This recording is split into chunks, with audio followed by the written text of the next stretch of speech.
ভাই এই ভিডিওটা বানানোর একটা উদ্দেশ্য আছে, তো ভিডিওটা সব প্রথম থেকে শেষ পর্যন্ত সবাই দেখবেন, তারপরে কমেন্ট করবেন, ঠিক আছে? তো ভাই বিদেশে না আসলে মানুষের অভিজ্ঞতা হয় না, ঠিক আছে? অনেক কিছু শিখতে বাকি থাকে, যে দিনটা যাবে না শিক্ষার কোনো শেষ নেই।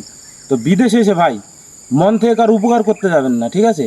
মন থেকে উপকার করতে গেলেই সেই মানুষটা আপনার সব দিতে ক্ষতি করবে। হ্যাঁ, অনেকজন থাকে বিদেশে, অনেক খারাপ জায়গায় পড়ে, ঠিক আছে না? এইসব মানুষগুলার এক নম্বর হচ্ছে এইসব মানুষগুলার আপনার কেউ হেল্প করবেন না, সাহায্য করবেন না, ঝাড়ের পাশে ঝাড়েই থাকবে, গাড়ি নেওয়ার চেষ্টা করবেন না, বুঝলেন? এরকম করলে সব যেতে ক্ষতি আপনার হবে বেশি, আর ক্ষতি আপনার করবে সেই মানুষটাই যাকে ভালোবেসে আপনি উপকার করবেন, ঠিক আছে? এটার নাম বিদেশ। বিদেশে ভাই এত ভালোবেসে কাউকে মনে জায়গা দিবেন না, ঠিক আছে? সেই মানুষটা আপনার ক্ষতি করেই চলে যাবে একদিন, সেটা তখন বুঝতে পারবেন। সেখানে তার এই কথাটা কিন্তু আমি সবাইকে উদ্দেশ্য করে বলিনি, হ্যাঁ? সবাই কিন্তু একরকম না, একসাথে তৈরি সবাই না, ঠিক আছে?